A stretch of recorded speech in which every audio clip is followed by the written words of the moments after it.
안녕하세요. 복리왕 닥터호입니다. 벌써 5월이 되었습니다. 이번 한 주도 시장의 변동성이 작지 않았지만 제 계좌는 꿋꿋하게 우상향을 그리며 153만 달러, 한화로 약 22.7억 원을 돌파했습니다. 역시 좋은 기업을 골라 복리의 마법에 맡기는 것이 최고의 전략임을 다시 한번 체감하는 한 주였습니다. 이번 주는 제 포트폴리오에 많은 변화가 있었습니다. 4월 29일 수요일에 여러 빅테크의 분기 보고서를 보고 컨퍼런스 콜들을 들으며 생각이 많아졌습니다. 이렇게 큰 기업들이 어떻게 이런 말도 안 되는 성장률을 기록할 수 있는지 놀라웠습니다. 그러면서 저는 다른 생각도 들기 시작했습니다. 과연 듀오링고, 인투잇, 레딧, 셀레스티카 같은 기업들이 지금의 메타, 아마존, 구글, 픽스보다 좋은 기업들인지 의문이 생겼습니다. 성장성도 이익률도 밸류에이션도 하나같이 빅테크가 훨씬 좋은데 굳이 이런 작은 포지션들을 들고 있어야 하는지 제 자신에게 끊임없이 물었습니다. 또한 마진 사용에 대한 고민도 머릿속을 맴돌기 시작했습니다. 과연 내가 굳이 이런 자잘한 회사들을 마진까지 써가며 들고 가야 하는지 회의감이 들었습니다. AI는 결국 쩐의 전쟁이고 우리 미래의 성장성이 AI라는 것은 부정할 수 없는 사실입니다. 그런데 굳이 다른 기업들까지 리스크를 안고 가야 할지 수없이 자문했습니다. 결국 제가 내린 결론은 포트폴리오에 있는 작은 포지션들을 정리하고 굵직한 핵심 포지션들에만 집중하자는 것이었습니다. 지금 시장 상황이 좋아 듀오링고를 제외하면 대부분 괜찮은 수익이 났기에 이 포지션들을 정리하면서 마진도 함께 정리하기로 했습니다. 결국 4월 30일 목요일에 시장이 많이 올랐을 때를 기회 삼아 작은 포지션들을 모두 정리했습니다. 그리고 주가가 많이 올라와 있는 픽스, 아마존, 구글을 5% 미만의 아주 소량만 매도하여 마진을 깨끗하게 없앴습니다. 남은 현금으로는 SCHD를 샀습니다. 장이 끝난 후 마스터카드가 실적 발표를 했는데 마스터카드 또한 말도 안 되는 성장을 보여주었습니다. 그런데 다음날 주가가 조금 하락하더군요. 그래서 마진을 없앤 지 하루도 안 된 상태에서 다시 $10,000어치 마진을 사용해 마스터카드를 매수했습니다. 정말 이번 주는 다이내믹한 한 주였습니다. 이제 제 포트폴리오는 SCHD를 합쳐서 딱 9종목만 남았습니다. 시장의 소음보다는 기업의 본질적인 가치와 성장에 집중하면 복리의 마법을 누릴 수 있을 것 같습니다. 자, 이제 SCHD를 제외한 제 8종목 중 7개가 실적 발표를 마쳤습니다. 이번 영상에서 실적 발표에 대한 제 생각과 중요한 포인트 몇 가지를 짧게 훑어보도록 하겠습니다. 먼저 제일 중요한 날은 수요일이었죠. 메타, 마이크로소프트, 구글, 아마존이 나란히 실적을 발표했습니다. 이 4개의 대장주를 다룰 때는 잉여 현금 흐름보다는 영업이익을 보도록 하겠습니다.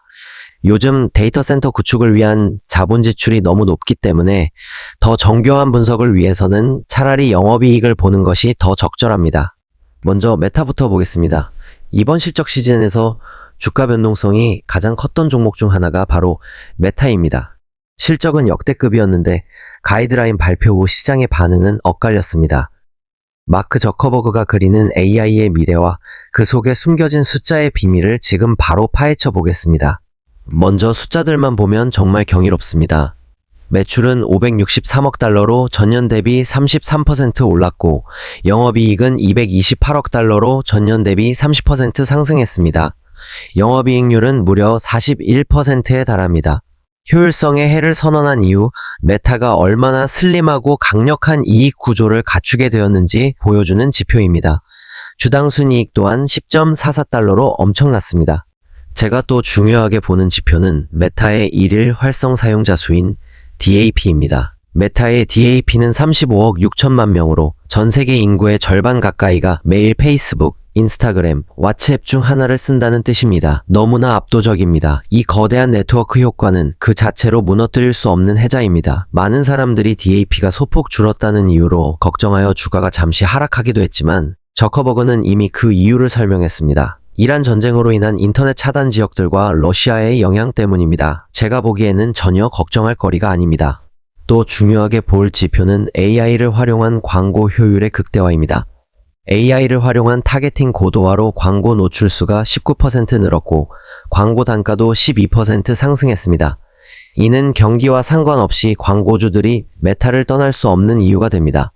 마지막으로 이번에도 강력한 자사주 매입과 배당 정책을 유지하며 주주 가치 제고에 진심인 모습을 보였습니다. 하지만 역시 모든 것이 좋을 수는 없습니다.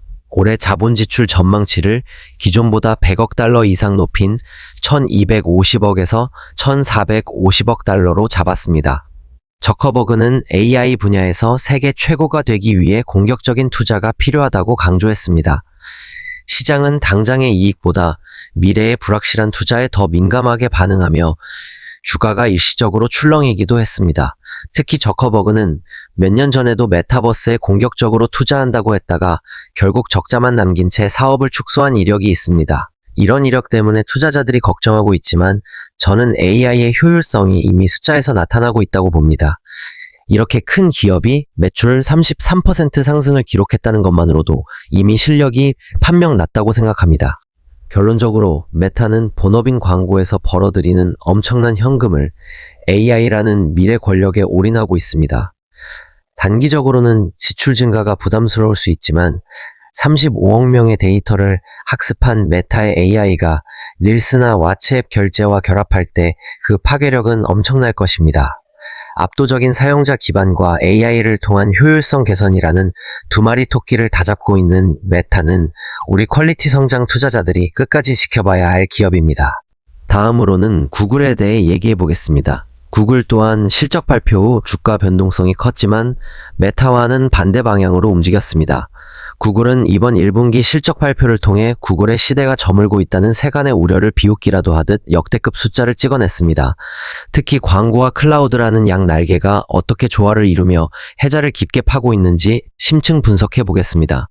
여러분, 작년까지만 해도 챗 GPT 때문에 구글 검색은 끝났다는 이야기 많이 들어보셨죠? 하지만 이번 1분기 실적 발표는 그 모든 우려가 기우였음을 숫자로 증명했습니다. 구글은 죽기는커녕 AI를 등에 업고 더 강력한 괴물이 되었습니다. 이번 발표에서 제가 가장 주목한 포인트는 AI Overviews의 성과입니다. 많은 이들이 이 기능이 광고 클릭을 줄일까봐 걱정했지만 결과는 정반대였습니다. 구글 발표에 따르면 AI 요약을 통해 사용자들은 더 복잡한 질문을 던지게 되었고 결과적으로 검색량 자체가 늘어났습니다. 특히 젊은 층의 체류 시간이 길어지고 있다는 점은 구글의 검색 해자가 AI 시대에도 여전히 철옹성이라는 것을 의미합니다. 자, 그럼 구글의 화려한 부활을 숫자로 확인해 보시죠. 숫자들은 거짓말하지 않습니다. 구글은 경이로운 성장세를 보여주고 있습니다. 매출은 1099억 달러로 전년 대비 22% 올랐고 영업이익은 397억 달러로 전년 대비 30% 상승했습니다. 영업이익률도 36.1%로 더 높아졌습니다. 주당 순이익은 5.11달러로 전년 대비 무려 82% 폭증했습니다. 시장 예상치였던 4.2달러 수준을 압도적으로 상회하며 위험을 보여주었습니다. 이번 실적의 주인공은 클라우드였습니다. 매출 200억 달러를 돌파하며 63% 성장했습니다. 이제 클라우드는 구글의 돈 먹는 하마가 아니라 돈 벌어주는 효자가 되었습니다. 막대한 자본 지출이 수익으로 연결된다는 것을 증명한 셈입니다. 앞으로 수익은 더 늘어날 것입니다. 유튜브 광고 매출 역시 20% 가까이 성장하며 경기 둔화 우려 속에서도 광고주들이 여전히 구글 생태계를 가장 신뢰한다는 것을 보여주었습니다. 또한 주주 환원의 끝판왕다운 면모를 보여주었습니다. 배당금을 주당 0.2달러로 5% 올렸고 무려 700억 달러 규모의 자사주 매입을 발표했습니다. 주주 가치를 높이겠다는 강력한 의지입니다. 문제는 자본 지출입니다. 1분기 설비 투자액이 120억 달러를 넘었고 올해 전체 가이드라인을 1,800억 달러 이상으로 상향했습니다. 하지만 이 엄청난 지출이 수익으로 변환되는 것이 확인되고 있습니다. 이번 구글의 실적 발표는 정말 역대급이었습니다. 안 좋은 지점을 하나도 찾지 못할 만큼 경이로웠고 저는 구글 주식을 정말 오래, 어쩌면 평생 계속 들고 갈 생각입니다. 아마존 또한 특별한 일이 없는 한 평생 들고 갈 주식 중 하나입니다. 아마존 하면 무엇이 먼저 떠오르시나요? 택배나 쇼핑인가요? 이제는 그 생각을 완전히 바꾸셔야 할 것 같습니다. 아마존은 이번 실적 발표를 통해 단순한 전자상거래 기업을 넘어 고마진 테크 거물로의 완벽한 체질 개선을 증명했습니다. 이번 보고서는 아마존이 어떻게 돈을 제대로 벌기 시작했는지 보여주는 완벽한 교본이었습니다. 숫자로 바로 들어가 보겠습니다.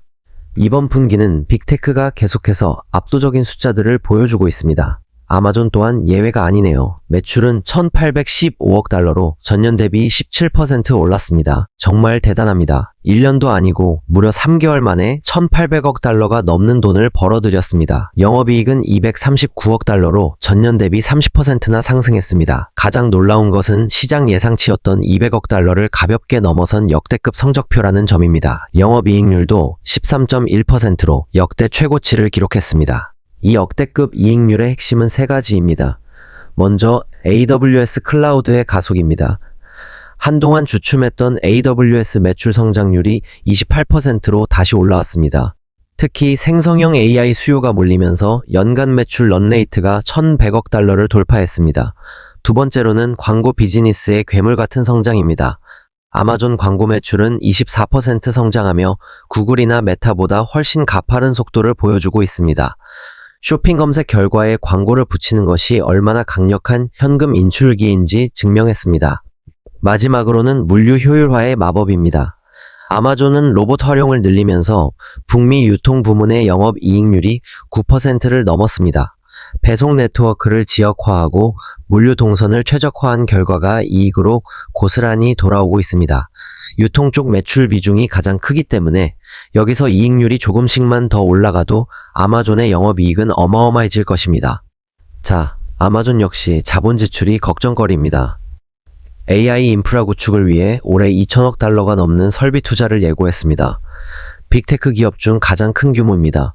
당분간은 벌어들이는 족족 서버와 데이터 센터에 쏟아부어야 한다는 뜻이라 단기 현금 흐름에 부담이 될 수 있다는 우려도 있습니다. 하지만 아마존은 언제나 그랬듯이 단기적인 이익에 연연하지 않는 회사입니다. 오직 장기적인 계획만 가지고 플랜을 실행합니다. 이 모든 자본 지출은 결국 구글처럼 풀스택 AI 기업이 되려는 전략입니다. 이번 실적 발표에서 가장 소름 돋았던 포인트입니다.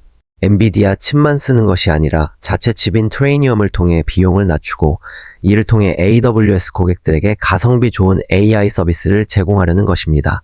동시에 이 AI 기술을 물류 로봇에 적용해 배송 비용을 더 줄입니다. AI로 AWS 수익을 높이고 동시에 유통 비용을 깎는 이중해자를 구축하고 있다는 점이 아마존만이 가진 매력입니다. 제가 보기에는 더 큰 천문학적 수익을 위해 이 시기에 반드시 지출해야 하는 돈입니다. 마지막으로 빅테크의 제왕 마이크로소프트를 심층 분석해 보겠습니다. 마이크로소프트는 이번 실적에서 AI 리더십이 단순히 구호가 아니라 실제 매출과 이익으로 어떻게 치환되는지를 완벽하게 보여주었습니다. 사실 실적 발표 전에는 AI에 돈만 쓰고 정작 버는 건 없는 게 아니냐는 의구심이 많았습니다. 하지만 마이크로소프트는 이번 성적표로 그 모든 논란을 종식시켰습니다. 왜 마이크로소프트가 제 포트폴리오의 든든한 기둥인지 숫자로 공개합니다. 마이크로소프트의 1분기 매출은 829억 달러로 전년 대비 18% 올랐고 영업이익은 384억 달러로 전년 대비 20% 상승했습니다. 매출보다 영업이익이 더 많이 올랐다는 것은 마진이 점점 좋아진다는 신호입니다. 매출과 이익 모두 시장 예상치를 상회했습니다. 특히 영업이익률이 여전히 40%대 중반을 유지하고 있다는 점은 이 거대 기업이 얼마나 효율적으로 돈을 벌고 있는지 보여줍니다. 이번에 보여준 가장 중요한 포인트는 AI는 이제 돈이 된다는 사실입니다. 먼저 애저의 질주입니다. 클라우드 부문인 애저의 매출 성장률이 40%를 기록했습니다. 놀라운 것은 이 성장률 중 약 10% 이상이 순수하게 AI 서비스에서 발생했다는 점입니다. 기업들이 AI를 쓰기 위해 앞다투어 마이크로소프트 클라우드로 모여들고 있다는 증거입니다. 다음으로는 코파일럿의 침투입니다. 오피스 365를 포함한 생산성 부문에서도 AI 비서인 코파일럿 채택률이 가파르게 상승하며 사용자당 평균 단가 ARPU를 끌어올리고 있습니다. 자, 그럼 문제는 무엇일까요? 이제 지겨우시겠지만 역시 자본 지출입니다. 마이크로소프트는 올해 가이드라인으로 자본 지출을 1,900억 달러 정도로 설정했다고 밝혔습니다. 컨퍼런스 콜에서 이 돈을 어디에 쓰느냐는 질문에 사티아 나델라 CEO는 수요가 너무 많아서 서버를 짓는 속도가 따라가지 못할 정도라고 답했습니다. 하지만 투자가 실제 이익으로 회수되는 기간이 길어질 경우 단기적인 자본 효율성 저하를 우려하는 목소리가 주가에 하락 압력을 주기도 했습니다. 이번에 가장 눈여겨봐야 할 것은 자녀 이행 의무 RPO입니다. 제가 가장 전율했던 숫자가 바로 이것입니다. 현재 마이크로소프트의 클라우드 계약 잔액이 무려 6,250억 달러에 달합니다. 이는 앞으로 기업들이 마이크로소프트에 지불하기로 약속한 돈이 이미 수백조 원 쌓여 있다는 뜻입니다. 단순한 유행이 아니라 전 세계 기업 인프라가 마이크로소프트의 AI 생태계에 종속되고 있다는 강력한 해자의 증거입니다. 단기적인 지출 규모에 놀라기보다 이들이 선점한 AI 운영 체제로서의 독점력에 주목해야 합니다. 잉여 현금 흐름 창출 능력이 여전히 독보적인 만큼 마이크로소프트는 우리 복리왕 투자자들이 지향하는 퀄리티 성장주의 끝판왕이라 할 수 있습니다. 빅테크의 실적 분석은 여기까지입니다. 우리가 반복적으로 들은 이야기는 매출과 영업이익 상승의 가속화입니다. 그리고 이 가속화는 늘어나는 자본 지출과 비례합니다. 빅테크들이 데이터 센터 등 AI 인프라에 막대한 자본을 쏟아붓고 있다는 소식을 여러 번 전해드렸습니다. 그렇다면 여기서 중요한 것은 그 많은 자본 지출을 받아낼 회사가 누구냐는 것입니다. 바로 컴포트 시스템즈 FIX입니다. 픽스는 그 막대한 돈이 실제로 흘러 들어가는 수혜의 끝판왕 같은 기업입니다. 사실 빅테크의 자본 지출이 늘었다는 소식만으로도 픽스의 실적 발표를 볼 필요가 없을 정도입니다. 이미 이번 분기에도 엄청난 숫자가 나올 것임을 알 수 있기 때문입니다. 하지만 개별 주식을 투자하는 사람으로서 항상 신중해야 하기에 픽스의 실적도 분석해 보겠습니다. 여러분, 제가 앞서 빅테크들의 엄청난 설비 투자를 언급했죠. 그런데 그 거대한 데이터 센터를 누가 짓고 누가 그 뜨거운 열기를 식히는 시스템을 만들까요? 바로 AI 인프라의 숨겨진 주인공, 픽스입니다. 픽스는 AI 열풍의 진정한 곡괭이와 삽입니다. 올해 매출 28.7억 달러로 전년 대비 56.5% 올랐습니다. 주당 순이익은 10.51달러로 전년 대비 121%나 상승했습니다. 애널리스트들의 예측치였던 6.81달러를 무려 50%나 뛰어넘는 숫자를 들고 왔습니다. 빅테크의 숫자들이 놀라우셨나요? 픽스의 숫자들은 가히 상상을 초월합니다. 제가 450%의 수익을 내고도 계속 보유하는 이유입니다. 이번 실적 발표의 가장 놀라운 숫자는 수주잔고 백로그입니다. 현재 약 124.5억 달러를 돌파하며 또다시 역대 최고치를 경신 중입니다. 특히 데이터 센터와 산업용 반도체 공장 같은 하이테크 부문의 비중이 전체의 56%를 넘어서고 있습니다. 단순한 에어컨 설치 회사가 아니라 고도의 정밀함이 필요한 첨단 공정의 파트너로 진화했다는 뜻입니다. 픽스의 진짜 무기는 모듈화 건설입니다. 현장에서 하나하나 조립하는 게 아니라 공장에서 미리 시스템을 제작해 가져가 맞추는 방식입니다. 이는 건설 기간을 획기적으로 단축해주는데 하루라도 빨리 데이터 센터를 가동해야 하는 빅테크 기업들에겐 이보다 더 매력적인 제한이 없습니다. 숫자상으로 걱정할 이유가 전혀 없는 회사입니다. 다만 제가 걱정하는 딱 한 가지는 급격한 성장에 따른 인건비 상승과 숙련된 인력 확보입니다.